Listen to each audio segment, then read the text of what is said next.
Well, good morning, everybody. Sorry for those annoying interruptions there as we kind of just wait for people to linger in.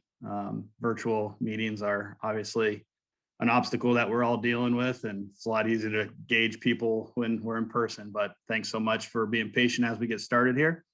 Super excited about this WebEx that we're doing. Our host today is Brandon Kenney. He's our CEO here at TTx. He's going to be talking about our managed services practice, what makes us different, what's our passion behind it, how we got started, all some really good information for you guys to hear about us and our heart behind managed services. A few logistics things, which is really weird to say with a WebEx, but it's going to be about a 40-minute presentation or so. We will be taking advantage of the Q&A section here within Zoom, so please feel free to interact with us through that. Hopefully you have some great questions that we can either interject during, or certainly we'll accommodate those towards the end. So again, thanks so much for being here, and Brandon, take it away. Thanks, Nate, my friend. Appreciate that. Good morning, everybody. We thank you so much for joining us. It's a rainy morning here in Cleveland. It's the morning after St. Patrick's Day, and you're on another webinar. It would probably be ridiculous for us to try to count up how many of these we've been on in the last year, all of us on the call. But I want you to know we don't take your time for granted. So it's an honor for me to share the story of our managed service product and really the story of TTx in order to tell both. And it's one of my favorite things to do. As the CEO, I'm the keeper of the story and the culture, and to describe managed services really is to describe the culture of the organization. So thank you sincerely for attending. A lot of work went into getting each and every one of you here. And time is the most precious thing we all have to give. So we don't regard it cheaply that you joined us, and it's my aim to make it worth your time. So I am sharing my screen, and I'm sharing my video as well. So if you are able to use the Zoom app to see both the screen and the video, I'll do that just so you know. I'm dressed for work, as we've experienced in today's culture. You never know what you might find when you jump on a webinar, but I'm here, the real deal. So I have some slides to share, but it's not going to be, I'll spare you all the cliche death by PowerPoint jokes, and I'm really just going to use it as a reference. So we'll get right into it. And I think really to start is to share with you the vision for the organization. Managed services is a professional service. There's technical products behind it, but what really makes it work are the people. And because of that, you're essentially hiring an employee when you hire TTx as a managed service provider. And it's good to know what kind of person you're hiring because it influences the entire working relationship.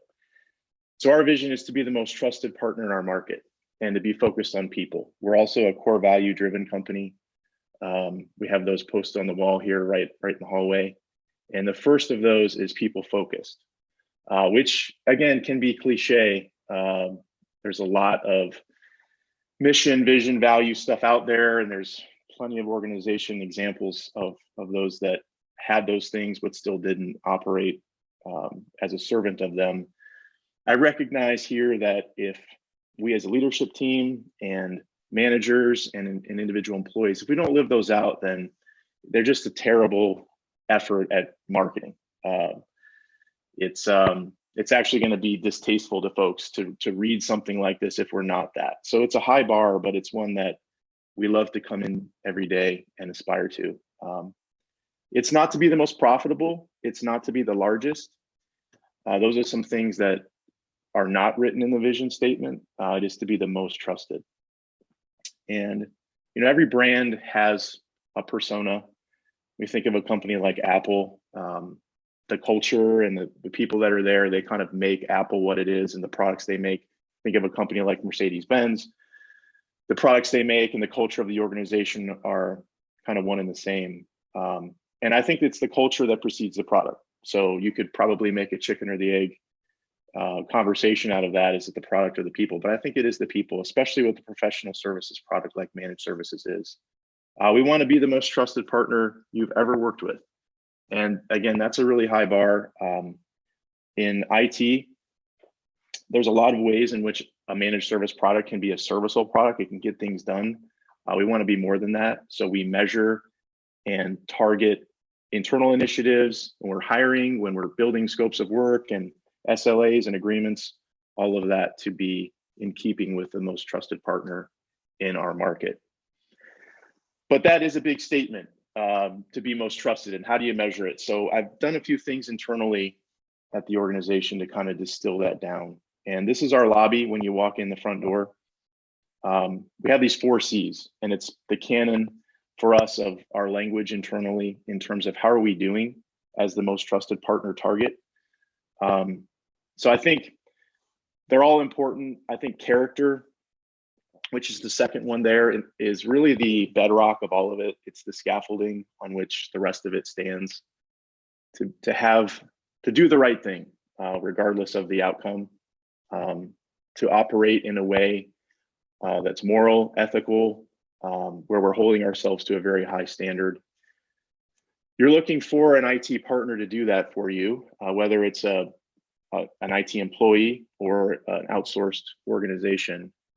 That's probably one of the biggest things that organizations are trying to test in hiring an employee or hiring a partner is, can I trust this person? And that is what we are. We're nothing else if not that. And if we aren't that, then the organization really isn't worth much. The character that we display to one another internally and to you as our client. Another way that we talk about it is to do the right thing, whether it comes back to us or not in dollars or a renewal or additional contracts, is to do the right thing because the right thing is worth doing. And that's the first one. So when we measure things internally, whether it's how we invoice or how we respond to tickets, how we use our monitoring tools, it's really all around these C's, and the first one being character. The second one is competency. So we have to be technically competent in the areas of technology that managed service partner would require. So we're always measuring not only just technical skill and having a well-rounded team, but also the tools that we're using, the products that we're aligned with, to make sure that they provide the right level of competency to take care of our client environments. Consistency. I think this is probably the most significant reason why people reach out to us, because they want to replace their existing managed service provider or because they want to change their internal IT staff, because they're inconsistent. And the well-worn ruts in IT, the kind of the ruts that the wheels fall into, this is one of them, which is to be inconsistent in terms of ticketing, response time, understanding what you're really getting for the money you're spending, whether that's an internal employee or an outsourced company. What can I expect in terms of response time? What can I expect in terms of when I open a ticket, when I close a ticket? What can I expect in terms of monitoring? What are you watching? How do I get alerted on those things? What can I expect in terms of budget? Budget is a huge miss in a lot of IT organizations out there and providers. It always seems like with IT, you need the money now. Something broke and we need a new server, or we need a new network, or we need new software. And that is inconsistent. As a business leader, you need to have some sort of predictability with that, some sort of estimation of what's coming. And that's actually one of the reasons why I think TTx is different is, we're not an engineer ran company. If I said that right, we've got business people running this company. We have a lot of sophisticated engineering talent and role players and leaders that are engineers. But many of the IT organizations and folks that are working in IT are engineers. And as a result, the communication side of it is not the strong suit. We're looking at building a product that is first and foremost for the business leader, business owner, to understand that IT is taken care of. Most of the time, an engineer is capable of providing some really technical solutions, great products, and good outcomes. But in terms of how do I feel that process went? Did I feel like I understood what was happening? Did I feel cared for? That care and consistency is a spot where I think we fill a unique hole in the market, because we are led by business folks who understand what you're looking for ultimately, which is to understand what's happening and to feel like we care and we're being proactive. And capacity being the fourth is just making sure we have enough folks, we have the right tools and products so that we can support the needs as they come. We approach IT and really managed services from a generalist perspective, which is, most of the time IT is not, a win in IT is not going to make the company bulletin board for biggest wins from the quarter or the year. But it can make the weaknesses board in the terms of a SWOT analysis with the leadership team in terms of what's slowing growth down or what's hurting the business. And the way that I interpret that is it needs to work. It just needs to be up, running. It needs to be something that doesn't draw that kind of attention so that businesses can focus on whatever they're doing to make money or serving their clients. We are not the organization that goes and finds the brightest, best new product every time it comes out. We're looking for products that are vetted and can be well supported. And so Whitney Kuzmo, who's the director of IT at the Indians, one of our clients, the Cleveland Indians, and more importantly, a really good friend, has said before when we posted events at the stadium that he's seen a lot, and I'm sure most of you can attest, seen a lot of bad partners take a really great product and make the experience pretty bad. The inverse of that is to see a really great partner take maybe a standard product or a pretty average product and make the experience really good. And that's what we're shooting for, is to take products that are vetted in the industry, certainly feature rich, best in class, but we are not going to recommend changes in product that aren't in keeping with our ability to support it and our ability to be consistent with it, just because it's the new thing and it's what's hot. So these are in our lobby. We talk about this all the time, and really all of our internal initiatives flow in one of these categories. So vision is to be the most trusted partner. We've distilled that out in these 4 areas. Pretty much everything we do, whether it's upgrading our internal database systems, hiring, engineering, project management, leadership, measuring success, can find its origin in one of these 4 C's. This is a shot of our conference room. So this is probably the ultimate distillation of our brand vision to be the most trusted partner, the 4 C's. And I think this is just a really nice truth test for everything that we do internally, which is just to imagine you sitting right next to us. And it makes the decision really simple at that point. How should we close out this ticket? How should we send this invoice? How should we respond in this way? How should we look at partners in the market that we should bring in as a new product? It's really just a picture you sitting right here with us, and it's a little bit of a tongue-in-cheek thing because it's in our conference room where we often do sit with clients when that's possible. That test helps lead us to the right decision, and it's what we use as leadership, as managers, and as we work with the hires that we bring in all of our departments to take that as an operating standard, just to picture the client being right there with them and to be focused on the people, the names, rather than just a computer or a server or a network switch, to be focused on the people that are interacting with that technology at the client site that we're not sitting next to, picture them there, and then operate in that way. So all these things are only as good as the application of them. Everybody's got good marketing phraseology and words, but these are things that as the CEO, I can tell you with confidence that we're living out here. And I'll share a little bit more of that as we get into the product. So briefly, some of you I know have context with us as an organization. I'm not going to spend as much time as there are words on this slide, but I do want to share with you that for the first 25 years of the organization, we were a voice company. Specifically with voice, we were doing really end-to-end support for a voice solution before it moved into the IT stack. So carrier services, the phone lines that come into the phone system, the system itself, the PBX, the thing that's doing all the call processing, the phones, the voicemail, auto attendants, all that, and then the wiring or the infrastructure cabling in the building. So back then, really through, you know, mid 90s or whenever VoIP really started to become relevant, that was the whole phone network: carrier service, phone system, cabling. And our MO as a brand, and this is, I think, the most important thing to understand about us as a company, being 41 years old this year, is that we've always wanted to support our client end to end. We like to have the ultimate responsibility. There's a very ugly expression out there that is one throat to choke. I hate that one, but I get it. I get what it means. We're looking at that kind of on its positive way, which is we want to be the ones to own the ball. We want you to give us the ball for this stuff. We understand that when you give us the ball, you're going to hold us accountable for that, that there's no place to point when you're given the whole lot to take care of. And we run to that, not away from it, which I think is one of those, again, ruts in IT, which is to kind of play the blame game.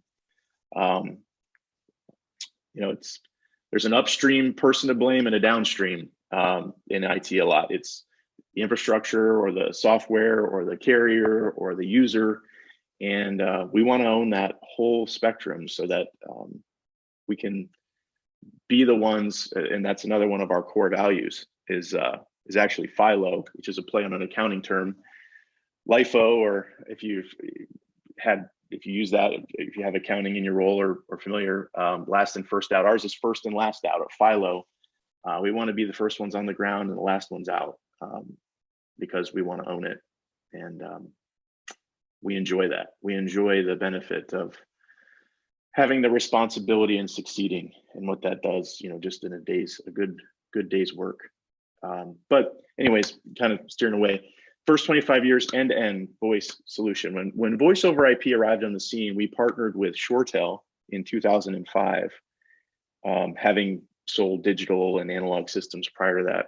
And big shift in the market. Now it's almost silly to look back at that because it's been going on 20 years. But there's a huge shift where phones went from being completely separate on the voice network to on the data network. And being a phone company primarily at that point, really not just primarily, but really all we were doing was related to voice.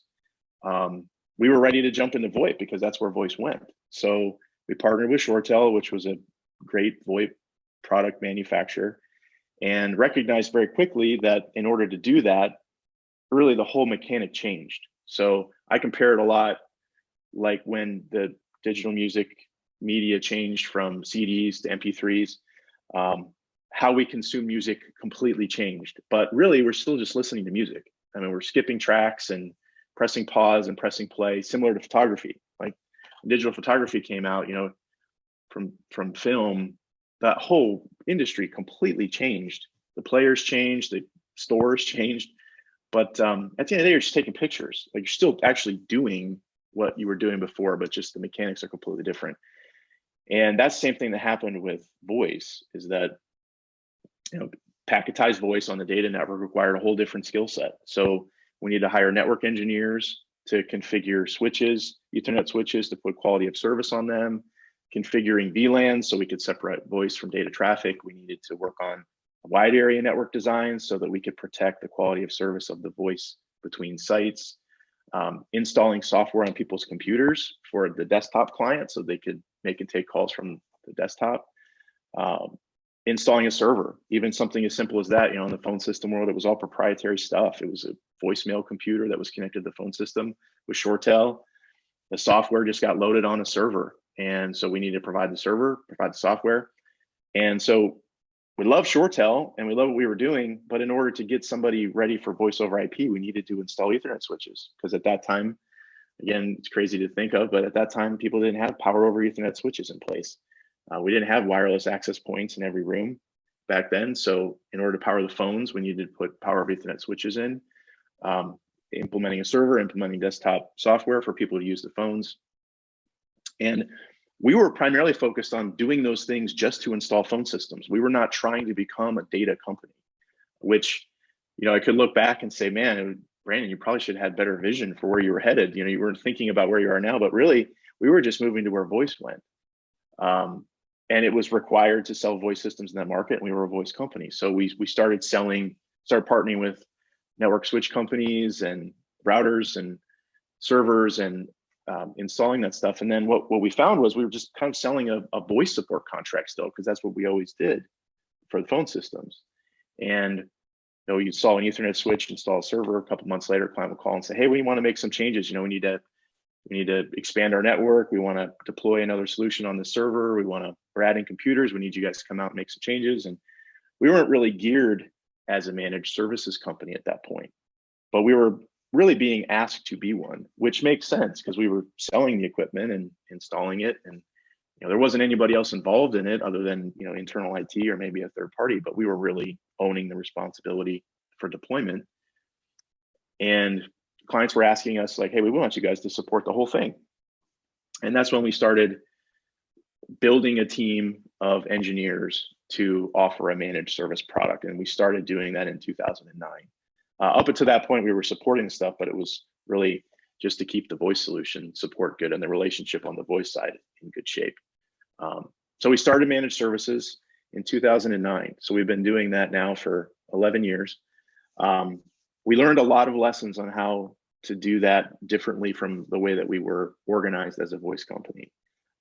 Primarily as a voice company, it was a more reactive support relationship where you install the phone system, change needs to be made, or some issue happens, we get a call, we respond very quickly. We did a really great job at that, but of course on managed services, the environment is much more dynamic. So there are changes with a voice system, obviously, but not nearly as many changes as there are on a data network. Just users getting added, software getting evaluated and added, updates to operating systems, so patching and health and firmware.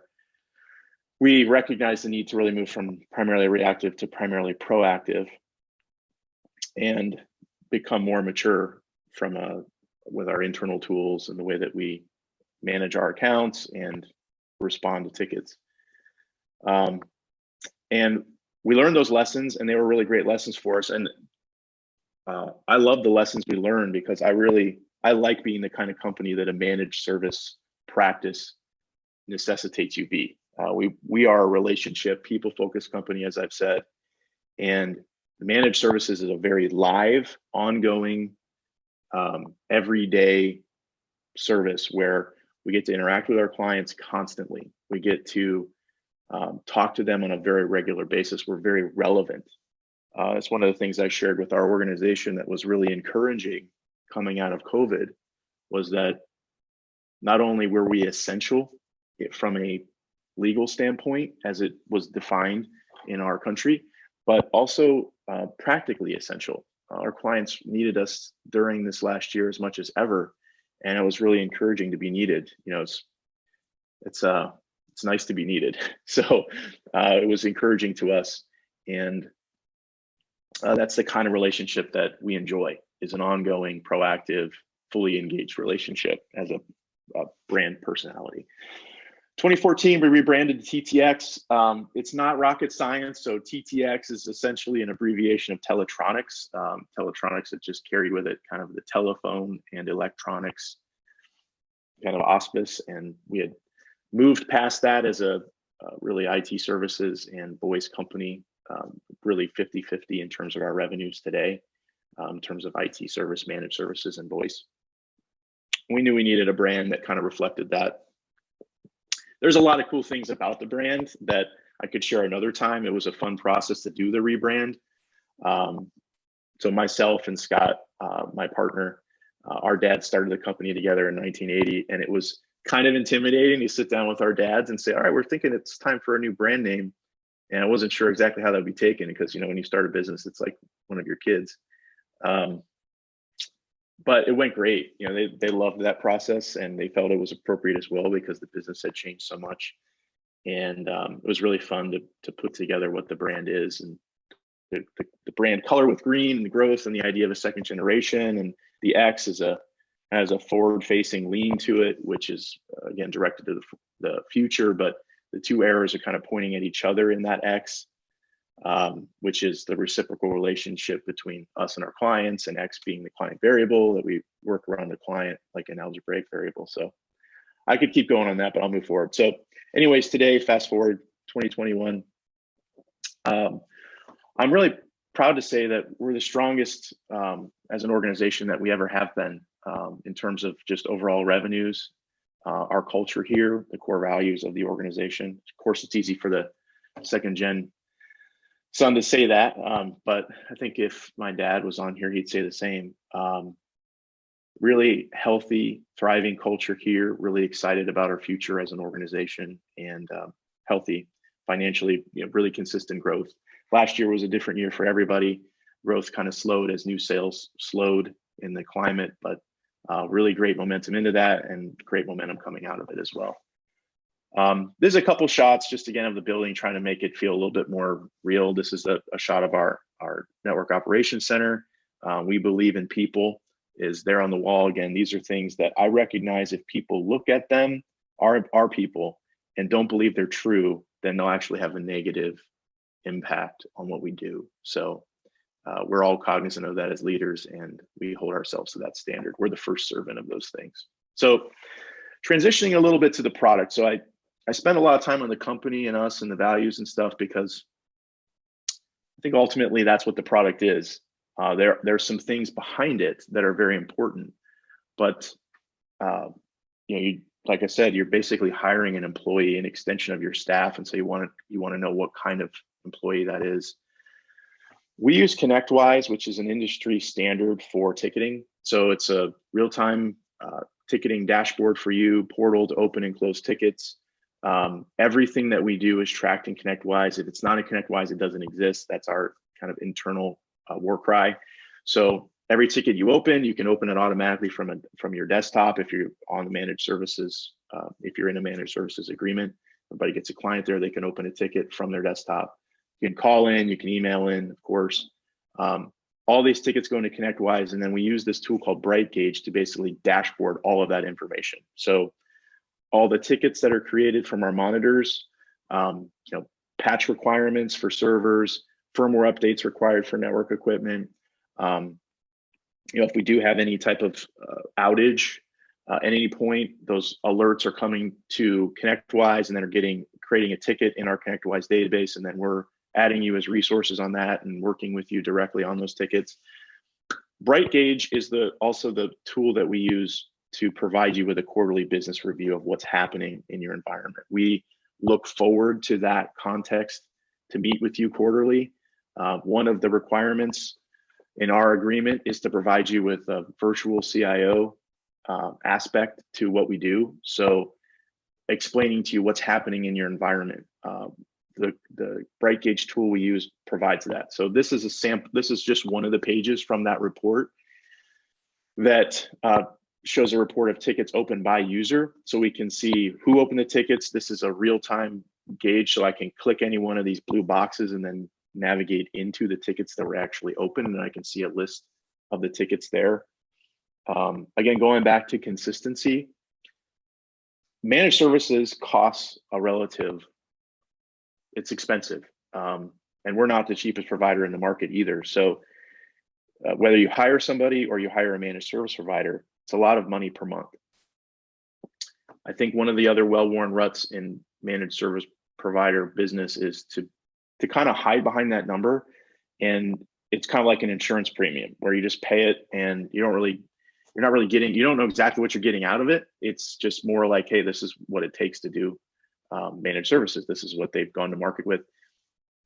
In order for you to trust us, I feel like we have to be transparent with you about when you pay us that money, what are we doing for it? There's proactive things that we do that aren't as easily seen that we report on in the review, but also the reactive stuff. When you open a ticket, how fast are you responding? How did the engineer respond? How many steps did it take to actually get something resolved? How many hours did we spend fixing things in your environment for what you're spending with us? Those are things that you have access to in real time, anytime. but also we review with you on a quarterly basis. This is an example of another page in that report where we're reporting to you on our SLA. SLA is our response time. So it's SLA stands for service level agreement. It's a part of most service delivery contracts. We're going to report on that to you. Now, this one is 100% across the board. We meet our SLA very consistently. I don't have reports that are red, yellow to show you because SLA is the way that we operate. Now, we occasionally will have a report that will have an SLA score of, let's say, 92%, 95% would get flagged as yellow, where we're going to review why that happened.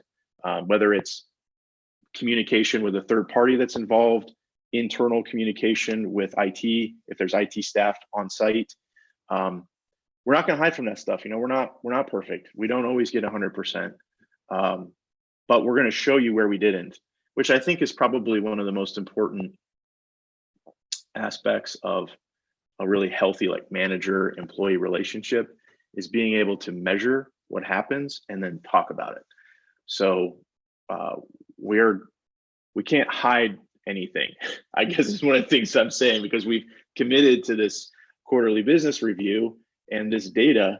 And again, that flowed out of one of our 4 C's, which is the character piece. Ultimately, we want you to know what you're spending, where it's going. And if we don't show you this, we could potentially get away with not showing as much data as we do if it were to make us look better. But we want to be the most trusted partner. So, and we imagine you in the room. So when you add those things up, then it makes it pretty easy to know, like, hey, we need to show you everything if we really want to be the most trusted partner. So that's another screen that we talked through. This is a little bit more technical report. So this is workstation patch status. So we're looking at patching status for servers, for desktops, anything that we would responsible, firmware patching for network elements. We're going to talk through these things. So again, these are real-time data. This report itself is a live report. So I can click, sitting with you on the orange section of this pie graph, and I can see all the workstations that have been patched fully.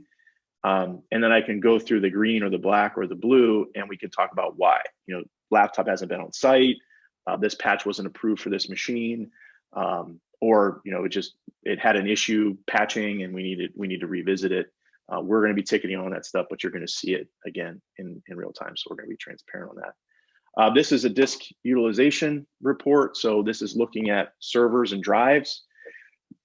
So this goes into the consistency aspect of the budgeting. So, you know, again, what happens a lot of times in IT is that an IT employee or a managed service provider say, hey, we need to change the server. Like, you guys are out of space. And in every other area of the business, you don't run right to the wall of the capacity before you fix it. Now you're looking at like, okay, we're at 75, 80, 85, 90%. Okay, it's probably time to do something before it impacts performance. And there's all kinds of reasons why that happens. You know, it's a tough thing to communicate, to ask for budget money, and you know, it's maybe uncomfortable in some way, intimidating to talk about what we're going to need to do to keep the environment healthy. But with this kind of a report, you're going to know exactly what you need to we either need to change the way that data is stored and archive it or offload it, or we're going to need to add drive space before it becomes a problem. So that's just another thing that we're measuring with our ConnectWise database. This is something that really spawned, again, out of our desire to be the most trusted partner. So on every ticket that closes, it's within the ticket closure. So it's not an additional step required from any of our clients. There's a green, yellow, and a red emoji to click before the ticket closes. So you can, as you receive the closure email, just click one of those things, and it's a positive, neutral, or negative response. We want to know how we're doing, and we want to report to you on how your people, maybe as the IT director, you feel like, hey, I think TTx is great. You want to know what your people think. So we're going to be working directly with your users. You want to see the survey data so that you can say, yeah, I feel like it's good. Your internal clients as an IT administrator, or your employees as a business leader, how do they feel like it's going?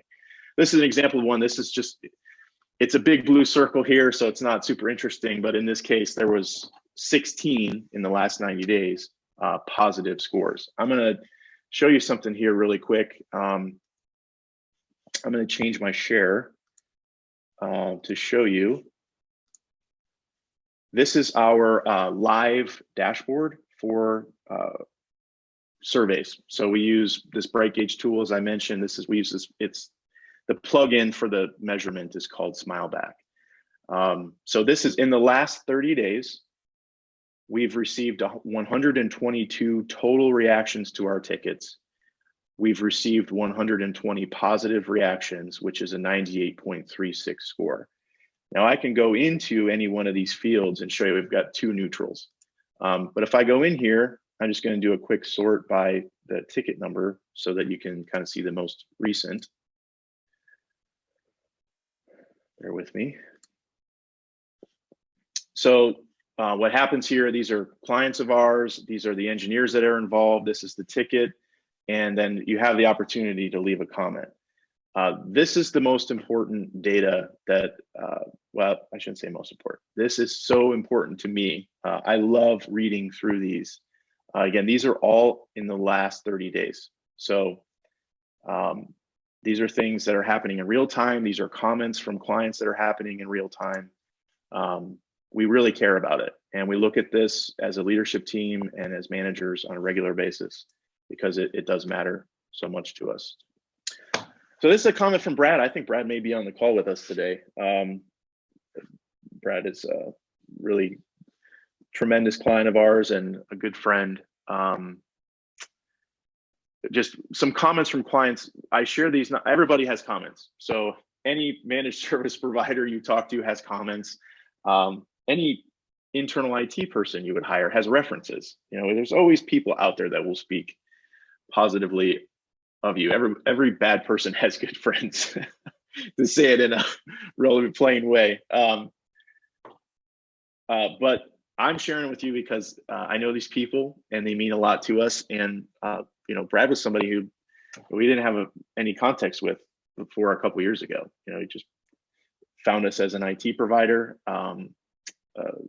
Manages an organization, a large organization that does really cool things in Cleveland. And, you know, for him to say that means a lot to us. This is, these are the things we're shooting for, is for a person being people focused to say this kind of thing, solicit an emotional response from somebody rather than just, hey, got done. Thanks for getting that done for me, which I would equate to maybe a C+. We're not shooting for those. So I have a few more of those. Dan Betting is the director of IT at the Cleveland Institute of Music.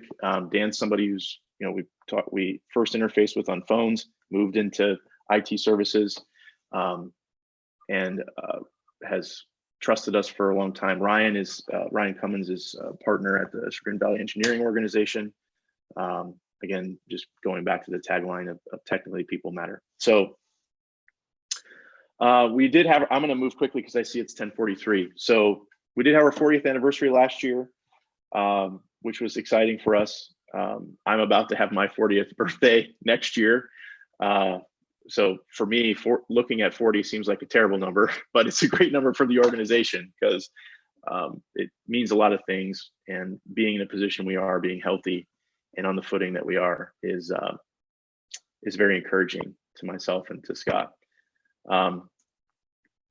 I'm not going to go all the way through this. I'll just flash it up here. You know, about 40 employees. We're right around a $10 million a year company. We've got 22 engineers on staff with a wide variety of skill sets for both voice and managed services. Come from the voice side, so we still have a significant voice business along with cloud and carrier services.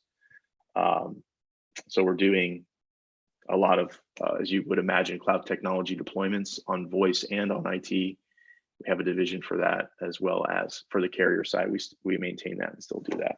So this is just, I think this is a pretty slide, so I threw this is the last thing. As an organization that's 40 years old, we're focused on the roots of the company. So all the things I shared with you, the 4 C's, imagining you in the room with us, our brand vision to be the most trusted partner. Those are the things that we spend our time working on rather than being focused on the branches. We're focused on the roots of the company, and I've said a bunch, as it pertains specifically to managed services. I get really excited about a new contract, as you would imagine. It's great to have a win to earn somebody's faith in us. And I use the word faith specifically because it's really, we've presented ourselves in a way and a client says, yep, we believe you, so we're going to sign up. I value the renewals way more.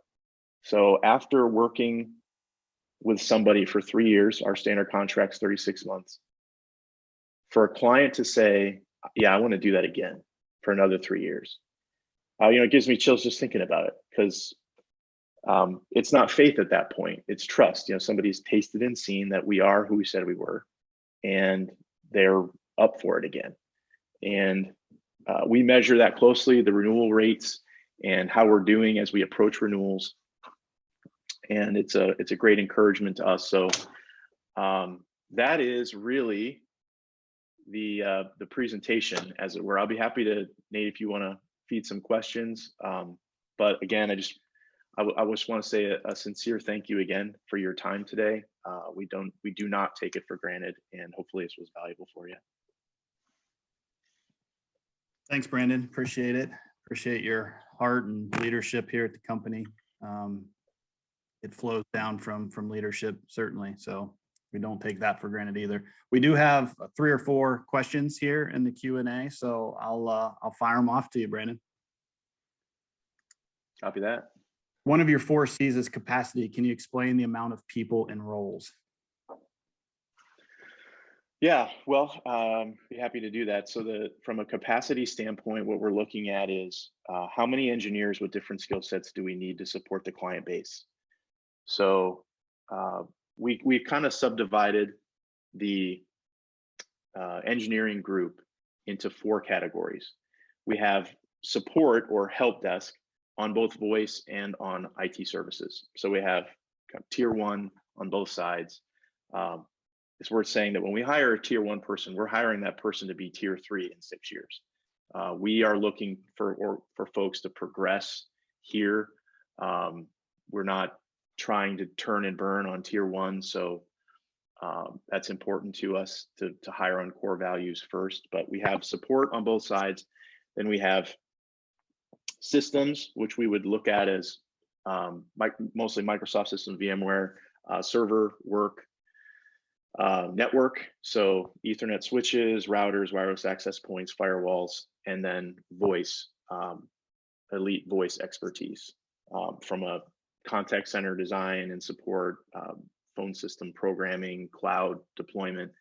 Those are the areas of specialty. So I can tell you right now, we just hired another project manager, started 2 weeks ago. We just hired another VoIP support engineer that started 2 weeks ago at the same time. We've hired 4 folks in the last 3 months in technical roles. That department is ever expanding, but we're looking at how we're doing with the SLA and response times. And as products change in our market, do we have the skill sets to support them? So we're matching up client need to engineering skill and saying, do we have the capacity to manage what the clients are asking us for? So I think we're doing a really good job on that right now. So from a capacity standpoint, we needed to make some additional hires to keep up with growth and managed services, and we've done that. Great, thanks. There's actually a couple flowing into here too, so keep them coming. If you have a question, we'll stay on as long as we can here. So how do you measure success with your MSP clients, and how do you report that to clients? Well, there's probably the really directly measurable data to say we're succeeding, and then there's the relationship aspect to measure if we're succeeding. So I would say on the measurable data, we're using our database of ticketing and the reports that I showed there to basically do our own self-assessment of the records, patch status, proactive maintenance on the environment, outages, volume of tickets, response time to tickets, surveys. We're looking at all that stuff together and putting it down in front of our client and saying, here's here's the proving our work. Here's what we did over the last quarter. The surveys are a really important measure for that. We really encourage that because we want to know exactly how we're doing on it. We're meeting quarterly, so we're talking through that in performance. So we want to keep, short account. We want to know how we're doing. We don't want to wait a year and a half when the renewal comes up and say, hey, we sent you the renewal quote. Think you'll sign it? It's more, the renewal is an outworking of the relationship, and we know going into that where we stand. And we stand very favorably in that. We have almost 100% renewal rate on managed service contracts. So we're measuring it there, but on the other side, we really, I don't have a technical background. Nate doesn't have a technical background. Scott, my partner, doesn't have one either. We're business folks, and we're looking at the health of the relationship. So when we talk, how often are we talking, decision maker to account manager or leader? Are we getting together? Are we doing things together? What's the temperature of that? Whether it's social stuff or when we meet in a QBR setting, we want to be really valued and trusted. And so there should be a warmth associated with that. So we keep a close account on that too, and make sure that that relationship is in good shape. Hopefully that Great. gets there. Sort of IT service engagement is a way to start a relationship if we don't have a phone system need immediately. Is there a way to start small? Yeah. Well, we're doing the entire spectrum of IT service project work. So whether it's a deployment to maybe moving from an on-site Exchange server to Office 365, needing to deploy a backup and disaster recovery solution for data backup and cloud recovery. Simple wireless project where you need to improve the wireless in your building, cabling for that. There's really everything in what you would hang on the IT product tree, as we have done that project for somebody or have the ability to do it and have a product that we can line up to do it. So oftentimes it does start with a project specific engagement to kind of test it out. And most of the time there's a term either to the IT employee you have or the IT service agreement you have right now. And so we're kind of coming in transactionally before that change can be made there. And we're happy to do that. So, and we can provide some assessment as well from a health of the environment standpoint. We have a tool called Rapid Fire that will do an environment assessment, just in terms of server health, patch health, infrastructure, what stuff's end of life. Do we have some operating systems out there on some desktops that are susceptible to breach? So those need to be upgraded, but just basically score the environment, which we can also do. Couple tactical questions, Brandon. What are the knock hours and how do you handle companies that have a 24-hour presence? The knock hours are from 8 to 5, Monday through Friday for live help desk. And then the knock is 24/7 in terms of engineering on call. We have engineers in every one of those practices, tier 1 through systems, network, and voice that are on call 24/7. What we've utilized for that is when you call in, you've got an emergency, you leave a message. We have a guaranteed response time of 10 minutes after we receive that message to call you back at whatever number you designate to resolve the issue.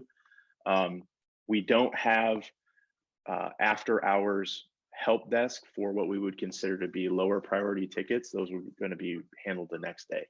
So emergency critical related tickets, we are either getting so if we get proactive alerts on those things, we're remediating them in real time. So, server outage or a network outage of some sort that would be affecting a wide variety of users in a significant way. We're going to work on that if we get the alert. If you call us and report something, we're going to work on that right then. But lower priority, medium and low, moves, adds, changes to the environment or questions or things like that would come in after hours are going to wait to the next business day.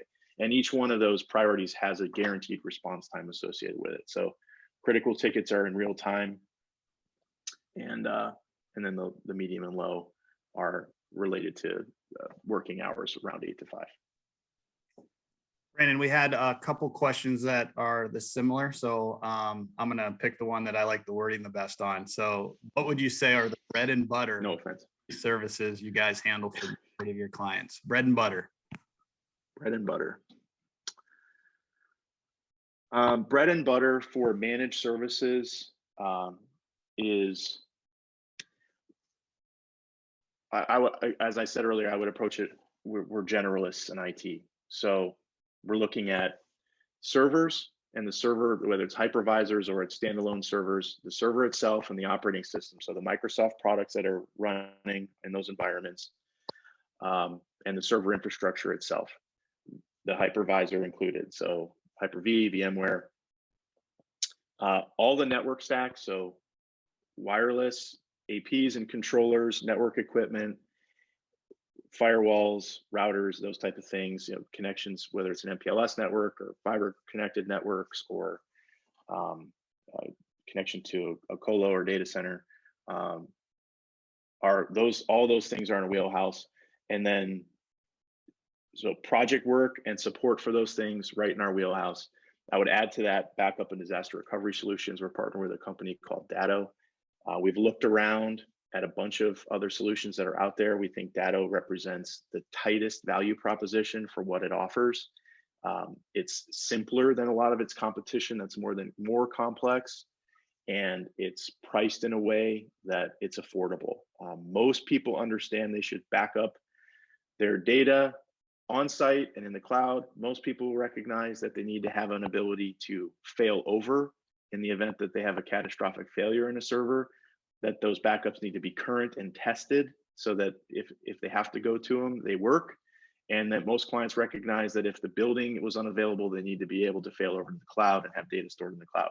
I think that is pretty well known. It's just expensive and complicated. So there's an old quote. It's not that it's been tried and found difficult. It's been found difficult and left untried. It's just really hard to do. Datto provides a really tight solution. So Datto is definitely in our wheelhouse. If you're looking for a continuity disaster recovery solution that you can understand and afford, that provides a really good opportunity.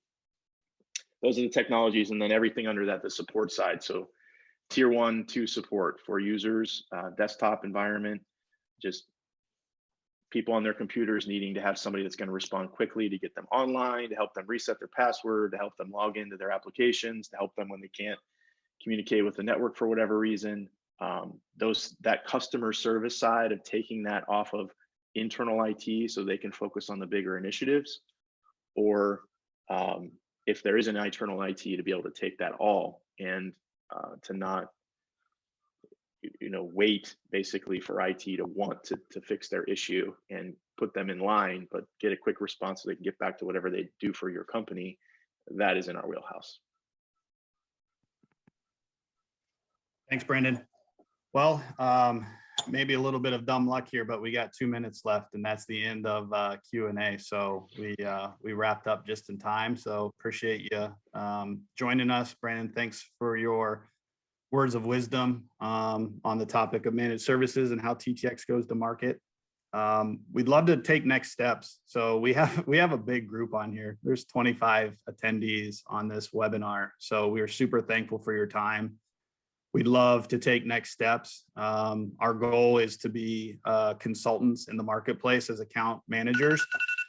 So the ability to talk to you about any IT solution and determine if it is in our wheelhouse or not, or make a recommendation on a partner that we do trust in a space that maybe is not in our wheelhouse is how we tackle next conversations, with the whole idea of creating raving fans from the get-go. So this WebEx might be the first step in a long relationship, which is what our hope is. And we'd love to take next steps with you. So look forward to hearing from you. Have a great day.